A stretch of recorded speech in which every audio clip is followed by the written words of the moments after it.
भारत की राजधानी दिल्ली की एक पुरानी कॉलोनी के शांत कोने में एक घर ऐसा भी था जहां समय की गति दुनिया से अलग थी।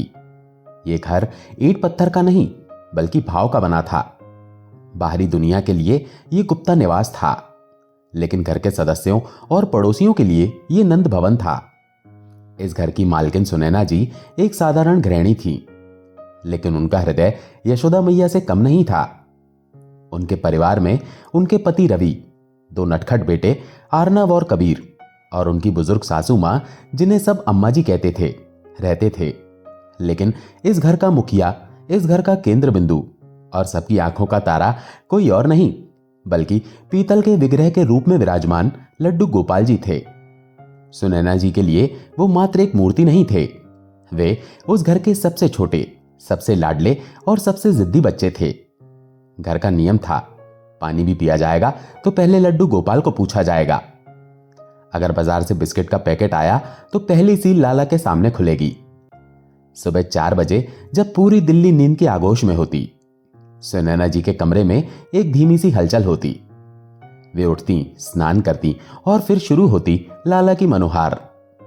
उठो मेरे लाला, भोर हो गई, चिड़िया चहक रही हैं, देखो सूरज दादा भी तुम्हें देखने आ गए हैं। सुनैना जी तोतली भाषा में उनसे ऐसे बातें करती जैसे किसी छोटे बच्चे से की जाती हैं। सर्दियों में गर्म पानी में गुलाब जल मिलाकर नहलाना और गर्मियों में चंदन का लेप लगाना, यह उनकी दिनचर्या नहीं बल्कि उनका जीवन था। सासू मां, जिनकी कमर अब झुक गई थी और आंखों पर मोटे चश्मे चढ़ गए थे, वे भी अपनी बहू की इस भक्ति को देखकर निहाल रहती थीं। जब सुनैना जी घर के काम में व्यस्त होती तो अम्मा जी लाला के पास बैठकर घंटों बातें करती। अरे काना, तेरी मैया तो काम में लगी है, ला मैं तेरा मोरपंख ठीक कर दूं, देख टेढ़ा हो गया है, तूने फिर शरारत की होगी। अम्मा जी का ये एकालाप उस घर की दीवारों में गूंजता रहता था। सब कुछ कितना अद्भुत था। एक छोटा सा खुशहाल परिवार और उनके बीच साक्षात ईश्वर एक बालक के रूप में। लेकिन वे नहीं जानते थे कि नियति ने उनकी परीक्षा लेने की एक योजना बना रखी है। एक ऐसी परीक्षा जो उनके विश्वास को झकझोर देगी और भक्ति की एक नई परिभाषा लिखेगी। वैशाख का महीना था, गर्मियों की शुरुआत हो चुकी थी। एक दिन दोपहर के समय जब सुनैना जी लाला को सुलाकर चावल बीन रही थी, दरवाजे की घंटी बजी। डाकिया एक रंग बिरंगा लिफाफा लेकर आया था। सुनैना जी ने लिफाफा खोला, उनके चेहरे पर मुस्कान तैर गई। ये उनके मायके से था। उनके बड़े भाई की बेटी, उनकी लाडली भतीजी रिया की शादी का निमंत्रण था। अम्मा जी, रिया की शादी तय हो गई, अगले हफ्ते की तारीख है, सुनैना जी ने उत्साह से कहा। बच्चे दौड़े चले आए। मम्मा, हम शादी में जाएंगे, नए कपड़े पहनेंगे, आइसक्रीम खाएंगे। पूरे घर में उत्सव का माहौल बन गया। पति रवि शाम को दफ्तर से आए तो उन्होंने भी हामी भर दी। हां, जाना तो पड़ेगा, भाई साहब का घर है, नहीं तो बुरा मान जाएंगे। लेकिन रात होते होते जब सुनैना जी लाला को शयन करा रही थी, उनके हाथ ठिठक गए। उनके मन में एक अजीब सी घबराहट उठी। उन्होंने लाला के विग्रह को देखा और मन ही मन संवाद किया। लाला, हम सब शादी में जाएंगे, पर तेरा क्या होगा? तुझे कौन संभालेगा? यही वो प्रश्न था जिसने सुनैना जी की नींद उड़ा दी। आमतौर पर वे लाला को टोकरी में लेकर जाती थीं, लेकिन इस बार स्थिति अलग थी। शादी का घर दिल्ली के दूसरे कोने में था। भारी भीड़, तेज डीजे का शोर, हजारों अपरिचित लोग और शादी ब्याह की अशुद्धि। सुनैना जी ने पति से चर्चा की। रवि, मुझे चिंता हो रही है, लाला को साथ ले जाना ठीक रहेगा क्या? वहां इतना शोर होगा, धुआं होगा, लाला डर जाएंगे और फिर वहां सब लोग उन्हें छूने की कोशिश करेंगे। सेवा नियम का पालन कैसे होगा? रवि ने व्यवहारिक होकर समझाया। सुनैना, तुम सही कह रही हो, शादी में बहुत अव्यवस्था होती है। हमारा ध्यान बच्चों और मेहमानों में रहेगा। ऐसे में लाला की सेवा में भूल हो सकती है। उससे तो अच्छा है कि लाला घर पर ही रहें। तभी अम्मा जी ने अपनी राय दी। उन्होंने अपने चश्मे को ठीक करते हुए कहा, बहू, तू क्यों चिंता करती है? मैं हूं ना, मैं शादी में जाकर क्या करूंगी? मेरे घुटने में वैसे ही दर्द रहता है। तुम लोग जाओ, मैं घर पर रहकर लाला की सेवा करूंगी। वैसे भी मुझे शोर शराबा पसंद नहीं। सुनैना जी का चेहरा खिल उठा, पर मन के किसी कोने में एक कसक बाकी थी। माँ जी, आप कर तो लेंगी ना? लाला बहुत नटखट हैं, समय समय पर मांगते रहते हैं, आपको परेशानी तो नहीं होगी? अम्मा जी हंस पड़ी। पगली, मैं तेरी सास हूं और ये लाला मेरा पोता लगता है। क्या दादियां अपने पोतों को नहीं संभालती? तू बेफिक्र होकर जा। निर्णय ले लिया गया। तर्क सही था, व्यवस्था सही थी, लेकिन प्रेम तर्क से परे होता है। भक्त ने अपनी सुविधा के लिए भगवान को घर छोड़ने का निर्णय तो ले लिया, पर भगवान ने भी अपनी लीला दिखाने की तैयारी कर ली थी। शादी का दिन आ गया। घर में सुबह से ही गहमा गहमी थी। ब्यूटी पार्लर की भागदौड़, कपड़ों की इस्त्री और बच्चों का शोर, इस सब के बीच सुनैना जी का दिल भारी था। तैयार होने के बाद वे बनारसी साड़ी में सजी धजी सीधे मंदिर में गईं। आज उन्होंने लाला को बहुत ही सुंदर पीले रंग की पोशाक पहनाई थी। लाला के घुंघराले बालों में मोरपंख चमक रहा था और कानों में मकराकृत कुंडल झूल रहे थे। सुनैना जी की आंखों में आंसू आ गए। उन्होंने लाला के चरणों में अपना सिर रखा और रुंधे गले से कहा, मेरे बच्चे, मेरे प्राणधन, आज तुम्हारी मैया तुम्हें छोड़कर जा रही है। मुझे माफ कर देना लाला, मेरा मन तो नहीं है, पर सांसारिक व्यवहार भी निभाना पड़ता है। देखो, तुम यहां दादी के पास रहना, शरारत मत करना, दूध समय पर पी लेना, और हां, उदास मत होना, मैं रात को जल्दी आ जाऊंगी। आते ही सबसे पहले तुम्हें अपनी गोद में लूंगी। ऐसा लग रहा था जैसे लाला की मुस्कान थोड़ी फीकी पड़ गई हो, या शायद ये सुनैना जी के मन का वहम था। उन्होंने लाला का माथा चूमा और फिर अम्मा जी के पास गईं। माँ जी सुनिए, ये रही लाला की समय सारणी। सुनैना जी ने एक रटे रटाए पाठ की तरह निर्देश देने शुरू किए। शाम को 6 बजे, ठीक 6 बजे भोग लगाकर आरती कर दीजिएगा। 7 बजे थोड़ा सा पानी पिला दीजिएगा। रात को 9 बजे दूध का भोग लगाना है। और सबसे जरूरी बात, हम कोशिश करेंगे कि 10 बजे तक आ जाएं। अगर थोड़ी देर भी हो जाए तो आप लाला को सुलाना मत, बस पर्दा ढक देना। शयन की सेवा मैं खुद आकर करूंगी। मुझे उन्हें सुलाए बिना नींद नहीं आती। अम्मा जी ने आश्वस्त करते हुए कहा, हां बाबा, सब समझ गई, अब जाओ वरना मुहूर्त निकल जाएगा। गाड़ी स्टार्ट हुई। सुनैना जी ने खिड़की से पीछे मुड़कर अपने घर को देखा। एक अजीब सी बेचैनी थी, जैसे कोई अदृश्य धागा खिंच रहा हो।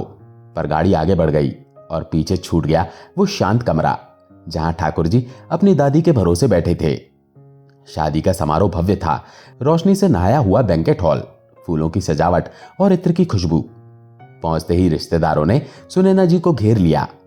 अरे सुनैना, तुम तो ईद का चांद हो गई हो। भाभी, आपकी साड़ी कितनी सुंदर है। बच्चे कितने बड़े हो गए। प्रशंसा और स्वागत के शोर में सुनैना जी की बेचैनी थोड़ी कम हो गई। वे भी माहौल में घुलने मिलने लगी।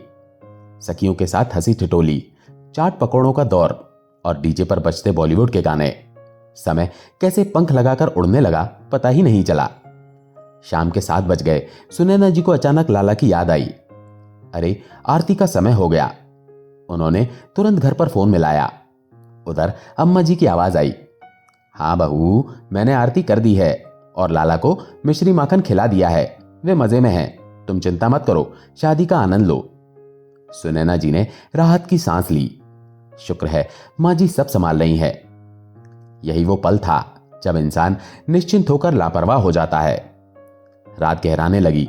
9 बज गए। बारात का स्वागत हुआ। जयमाला का समय आ गया। रवि अपने दोस्तों के साथ पुराने किस्से दोहराने में व्यस्त थे और बच्चे आइसक्रीम स्टॉल पर कब्जा जमाए बैठे थे। सुनैना जी ने रवि के कंधे पर हाथ रखा। सुनिए, 9:30 बज गए हैं, हमें निकलना चाहिए। घर पहुंचते पहुंचते 11 बज जाएंगे, लाला जाग रहे होंगे। रवि ने हंसते हुए कहा, अरे सुनैना, अभी तो खाना शुरू हुआ है और देखो, भाई साहब ने खास तौर पर कहा है कि फेरे शुरू होने से पहले मत जाना। अब इतनी दूर आए हैं तो खाना खाकर शगुन देकर ही जाएंगे। माँ जी तो घर पर हैं ही, वे सुला देंगी अगर देर हुई तो। सुनैना जी का मन द्वंद्व में फंस गया। एक तरफ लाला का वात्सल्य, दूसरी तरफ भाई का आग्रह और समाज का लिहाज। अंततः समाज जीत गया। उन्होंने सोचा, चलो 10:30 तक निकल जाएंगे, माँ जी को बोल दूंगी कि पर्दा लगा दें। लेकिन वे भूल गईं कि उन्होंने माँ जी को क्या निर्देश दिया था। आप सुलाना मत, मैं आकर सुलाऊंगी।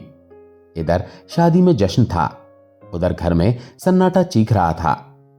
अम्मा जी ने शाम की सेवा तो बहुत अच्छे से की, लेकिन 80 वर्ष की उम्र अपना असर दिखा रही थी। बार बार उठना बैठना, रसोई में जाना और अकेलेपन ने उन्हें थका दिया था। रात के 10 बज गए। अम्मा जी सोफे पर बैठी बार बार दरवाजे की तरफ देखती। बहू ने कहा था 10 बजे तक आ जाएंगे, अभी तक आए नहीं। वे उठी और लाला के मंदिर के पास गईं। मंदिर का पर्दा खुला था। ट्यूबलाइट की तेज सफेद रोशनी सीधे लाला के चेहरे पर पड़ रही थी। लाला वैसे ही मुस्कुरा रहे थे, लेकिन अम्मा जी को लगा जैसे उनकी आंखों में एक थकान है। थोड़ी देर और रुक जाती हूं, बहू आती ही होगी, उसे ही सुलाना है ना, अम्मा जी ने बड़बड़ाते हुए कहा। वे वापस सोफे पर बैठ गईं और माला जपने लगीं। हरे कृष्ण कृष्ण कृष्ण हरे हरे। घड़ी की टिक टिक और बाहर कुत्तों के भौंकने की आवाज के सिवा कुछ नहीं था।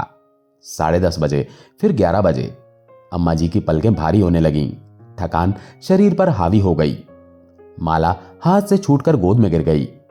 उन्होंने सोचा मैं बस 5 मिनट के लिए आंखें बंद कर लेती हूं, जैसे ही गाड़ी का हॉर्न बजेगा मैं उठ जाऊंगी।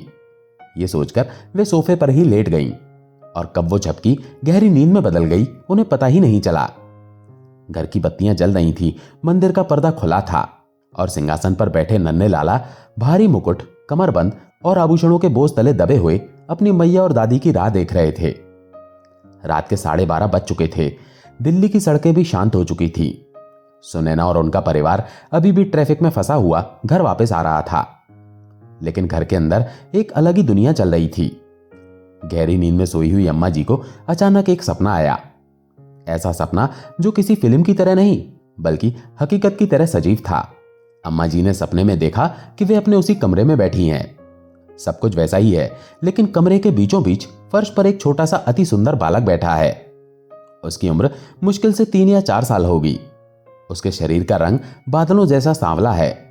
उसने पीले रंग की धोती पहनी है, लेकिन वो अस्त व्यस्त है। अम्मा जी ने ध्यान से देखा। वो बालक खेल नहीं रहा था, वो रो रहा था। उसकी सिसकियों की आवाज अम्मा जी के कानों में गूंजने लगी। वे अपने दोनों नन्हे नन्हे हाथों की मुट्ठियों से अपनी आंखों को जोर जोर से मल रहा था, बिल्कुल वैसे जैसे कोई छोटा बच्चा तब करता है जब उसे बहुत तेज नींद आती है और कोई उसे सुला नहीं रहा होता। उसकी आंखें लाल हो चुकी थी। अम्मा जी का कलेजा मुंह को आ गया। उन्होंने सपने में ही पुकारा, अरे लल्ला, तू कौन है मेरे बच्चे, और ऐसे क्यों रो रहा है? क्या हुआ, तुझे भूख लगी है? उस बच्चे ने सिसकते हुए अपना चेहरा ऊपर उठाया। उसकी बड़ी बड़ी आंखों में आंसू भरे थे। उसने अपनी तोतली और रुआसी आवाज में कहा, दादी, मुझे बहुत नींद आ रही है, मेरी आंखें जल रही हैं। वो लाइट बहुत चुभ रही है दादी। कोई मुझे सुला क्यों नहीं रहा? मैया कहाँ गई? तुम भी सो गई? उस बालक की पीड़ा इतनी वास्तविक थी कि अम्मा जी तड़प उठी। आजा मेरे लाल, आजा मेरी गोद में सो जा, मैं हूं ना, मैं जाग रही हूं। अम्मा जी ने हाथ बढ़ाया, लेकिन वो बालक उठकर मंदिर की तरफ भागा। वो लड़खड़ाते कदमों से चलता हुआ, रोता हुआ सीधा मंदिर के सिंहासन की ओर गया और वहां की रोशनी में विलीन हो गया। नहीं, एक जोर की चीख के साथ अम्मा जी की आंख खुल गई। वे पसीने से तरबतर थीं, उनकी सांसें फूल रही थी, दिल हथौड़े की तरह धड़क रहा था। उन्होंने हड़बड़ाकर घड़ी देखी। रात के 1 बजने वाले थे। फिर उनकी नजर सामने मंदिर पर गई। मंदिर से तेज रोशनी आ रही थी। पर्दा खुला था और वहां सिंहासन पर उनके लाडले लड्डू गोपाल वैसे ही बैठे थे, तनकर भारी कपड़ों में, आंखों में चुभती हुई ट्यूबलाइट की रोशनी के सामने। उस पल अम्मा जी को जो आत्मग्लानि हुई, उसका वर्णन शब्दों में नहीं किया जा सकता। वे सोफे से लुढ़ककर जमीन पर गिर पड़ी और घुटनों के बल खिसकते हुए मंदिर तक पहुंची। हे गोविंद, हे मेरे बच्चे, ये मैंने क्या कर दिया? उनकी आवाज कांप रही थी और आंखों से अविरल अश्रुधारा बह रही थी। वे दृश्य को देखकर कांप उठी। 1 बजे तक एक छोटा बच्चा रोशनी में सज धज कर बैठा है। क्या उसे थकान नहीं हुई होगी? क्या उसकी कमर नहीं दुखी होगी? क्या उसकी कोमल आंखों में वो कृत्रिम रोशनी सुइया बनकर नहीं चुभी होंगी? अम्मा जी ने कांपते हाथों से सबसे पहले लाइट बंद की और एक छोटा सा 0 वाट का बल्ब जलाया। फिर उन्होंने कांपते हाथों से लाला को उठाया और अपने सीने से लगा लिया। उस क्षण उन्हें लगा कि धातु की वो मूर्ति निर्जीव नहीं है। उन्हें एक संपदन महसूस हुआ, एक गर्मी महसूस हुई। मुझे माफ कर दे लाला, तेरी ये दादी पापनी है। मैं अपने बुढ़ापे के आराम में सो गई और तुझे भूल गई। तू रो रहा था ना, तूने मुझे जगाने के लिए वो रूप दिखाया ना। अम्मा जी पागलों की तरह लाला से बातें कर रही थी। उन्होंने जल्दी जल्दी लेकिन बहुत कोमलता से लाला के भारी गहने उतारे, मुकुट हटाया, बांसुरी अलग रखी, रेशमी वस्त्र उतारकर उन्हें एक पतला सूती कपड़ा पहनाया। आंखें दुख रही है ना तेरी, ला मैं फूंक मार दूं। अम्मा जी ने अपनी साड़ी के पल्लू से लाला की आंखों को पोंछा और धीरे धीरे फूंक मारने लगी। फिर उन्होंने पानी का एक चम्मच उनके होठों से लगाया।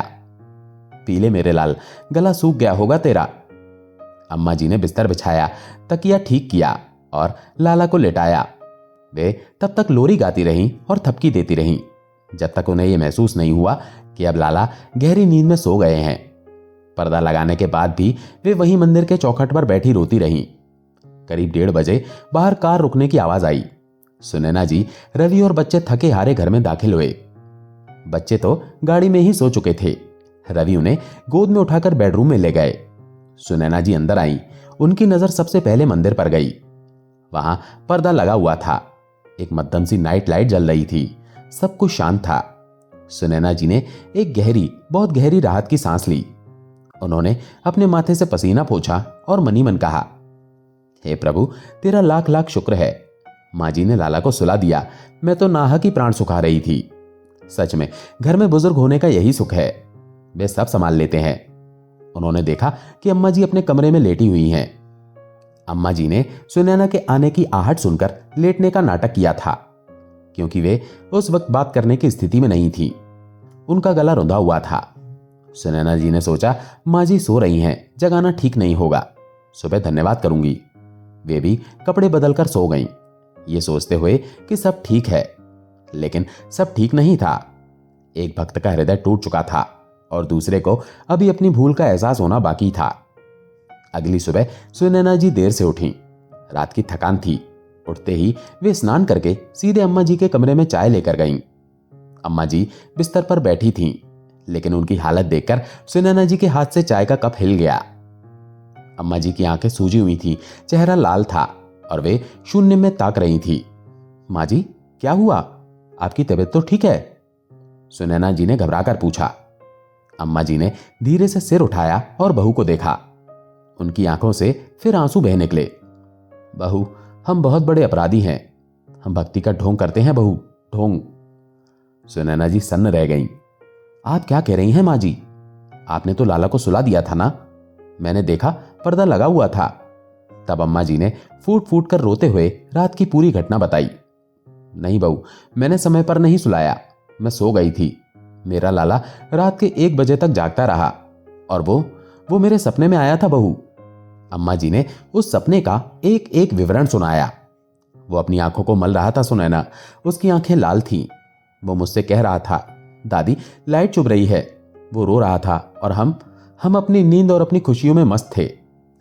जैसे जैसे अम्मा जी बोल रही थी, सुनैना जी का शरीर सुन्न पड़ता जा रहा था। उनके कानों में अम्मा जी के शब्द पिघले हुए शीशे की तरह उतर रहे थे।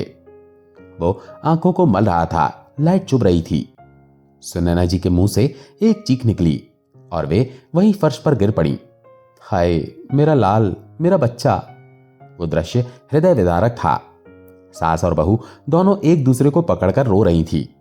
ये रोना किसी दुख का नहीं, बल्कि उस गिलानी का था कि उन्होंने अपने सबसे प्रिय सदस्य को कष्ट दिया। सुनैना जी दौड़कर मंदिर में गईं। उन्होंने कांपते हाथों से पर्दा हटाया और लाला को जगाया। आज उनकी आरती करने की हिम्मत नहीं हो रही थी।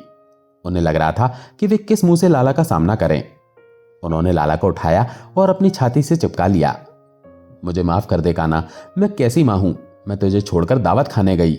मैं तुझे उस भीड़ के लिए छोड़ गई जो मेरे किसी काम की नहीं। तूने मुझे इतना कुछ दिया और मैंने तुझे एक रात का चैन भी नहीं दिया। रवि भी कमरे से बाहर आ गए।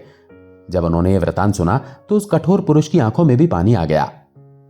उस दिन उस घर में चूल्हा नहीं जला, किसी को भूख नहीं थी, बस एक ही चर्चा थी, ठाकुर जी के उस कष्ट की जो उन्होंने पूरी रात चुपचाप सहा। दोपहर होते होते जब आंसू थोड़े थमे तो एक गंभीर पारिवारिक बैठक हुई। यह बैठक किसी जमीन जायदाद के लिए नहीं, बल्कि लाला की सेवा के लिए थी। सुनैना जी ने अपने आंसू पोंछे और एक दृढ़ संकल्प लिया। उन्होंने रवि और अम्मा जी के सामने हाथ जोड़कर कहा, आज से, अभी से इस घर का एक नियम बदल रहा है। अब मैं जहां भी जाऊंगी, चाहे वो शादी हो, सत्संग हो, बाजार हो या विदेश यात्रा, मेरे लाला मेरे साथ जाएंगे। रवि ने कहा, पर सुनैना, लोग क्या कहेंगे? भीड़ भाड़ में। सुनैना जी ने बीच में ही टोक दिया, लोग क्या कहेंगे इसकी चिंता मैंने कल रात की थी रवि, और उसका परिणाम देख लिया। मेरा लाला रोया। अब दुनिया कुछ भी कहे मुझे परवाह नहीं। अगर मैं अपने बेटे अर्नव को हर जगह ले जा सकती हूं तो अपने लाला को क्यों नहीं? अम्मा जी ने भी सिर हिलाया। बहू सही कह रही है, हम इन्हें मूर्ति समझते हैं इसलिए छोड़ देते हैं। जिस दिन हम इन्हें अपना प्राण मान लेंगे उस दिन इन्हें छोड़ने का ख्याल भी मन में नहीं आएगा। उसी दिन सुनैना जी बाजार गईं। उन्होंने लाला के लिए एक सुंदर सी गद्देदार टोकरी खरीदी, एक छोटा सा रिचार्जेबल पंखा खरीदा, पानी की छोटी बोतल ली और एक मच्छरदानी वाली छोटी खाट भी। उन्होंने लाला के लिए एक ट्रैवल किट तैयार की। अब लाला घर के कैदी नहीं बल्कि परिवार के साथी बन गए थे। इस घटना को अब कई साल बीत चुके हैं। सुनैना जी अब जहां भी जाती हैं उनके गले में एक सुंदर सी सजी हुई टोकरी होती है। ट्रेन का सफर हो या हवाई जहाज का, लाला उनके साथ होते हैं। रिश्तेदार शुरू में मजाक उड़ाते थे, अरे देखो सुनैना तो मूर्ति लेकर घूमती है, इतनी मुसीबत क्यों पालती हो? लेकिन सुनैना जी सिर्फ मुस्कुरा देती हैं। वे जानती हैं कि ये मूर्ति नहीं, ये तो वो शक्ति है जो पूरे ब्रह्मांड को चलाती है, लेकिन प्रेम के वश में होकर एक टोकरी में बैठने को तैयार है। वो सपना जो अम्मा जी ने उस रात देखा था वो आज भी उन्हें याद है। वो सपना डरावना नहीं था, वो एक आशीर्वाद था। वो ठाकुर जी का तरीका था ये बताने का, मैं यहां हूं, मैं तुम्हारे भावों को महसूस करता हूं, मैं तुम्हारी लापरवाही से दुखी होता हूं और तुम्हारे प्रेम से सुखी। ये कथा हमें सिखाती है कि पूजा केवल कर्मकांड नहीं है, ये एक जीवन संबंध है। अगर हम ईश्वर को अपने घर का सदस्य मानते हैं तो हमें उनके साथ व्यवहार भी वैसा ही करना चाहिए। भगवान भाव के भूखे हैं और एक भक्त का एक छोटा सा अपराध भी उन्हें कष्ट दे सकता है और भक्त का एक आंसू उन्हें मना भी सकता है। दोस्तों, आशा है ये कहानी आपको पसंद आई होगी। अगर पसंद आई हो तो वीडियो को लाइक करके कमेंट में जय श्री कृष्णा जरूर लिखें। चैनल पर अगर पहली बार आए हैं तो चैनल को सब्सक्राइब जरूर करें। जय श्री कृष्णा।